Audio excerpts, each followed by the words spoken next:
as low a sum as she well could.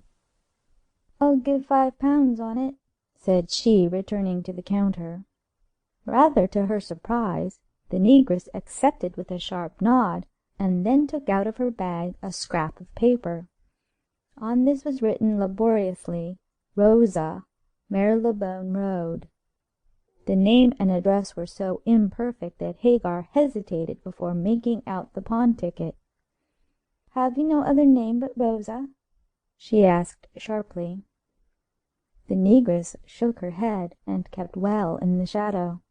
"And no more particular address than Marylebone Road?" Again the black woman made a negative sign, whereat, annoyed by these gestures, Hagar grew angered. "Can't you speak?" she demanded tartly. "Are you dumb?" At once the negress nodded and laid a finger on her lips. Hagar drew back.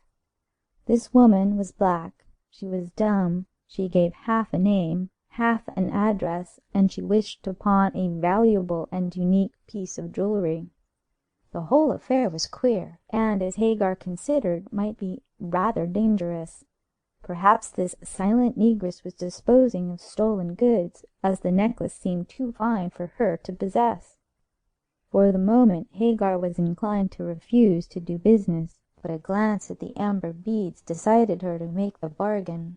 She could get it cheap, she was acting well within the legal limits of business, and, if the police did appear in the matter, no blame could be attached to her for the transaction.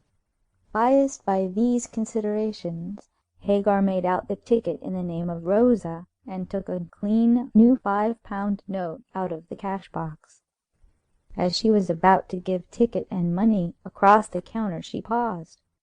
"I'll take the number of this note," she thought, going to the desk.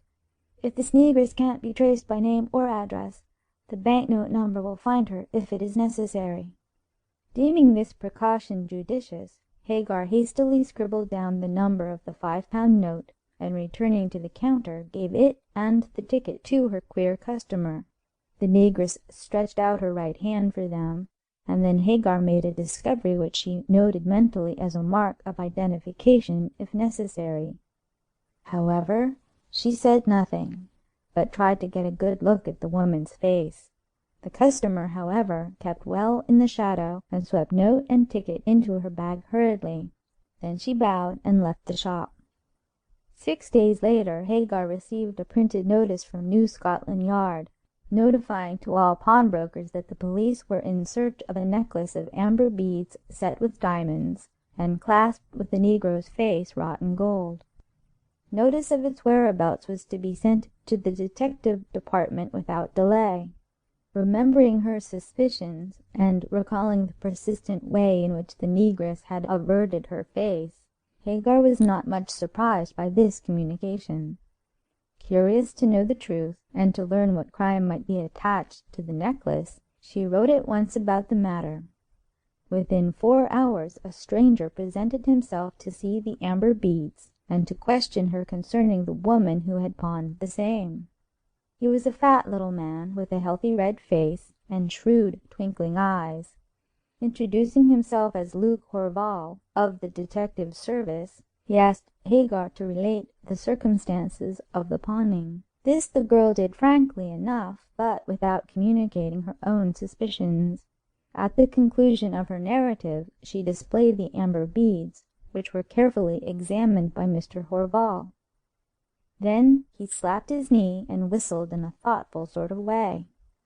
"I guessed as much," said he, staring hard at Hagar. "The negress did it." "Did what?" asked the girl curiously. "Why," said Horval, "murdered the old woman." Murder! The word had a gruesome and cruel sound, which caused Hagar's cheek to pale when it rang in her ears. She had connected the amber beads with robbery, but scarcely with the taking of life.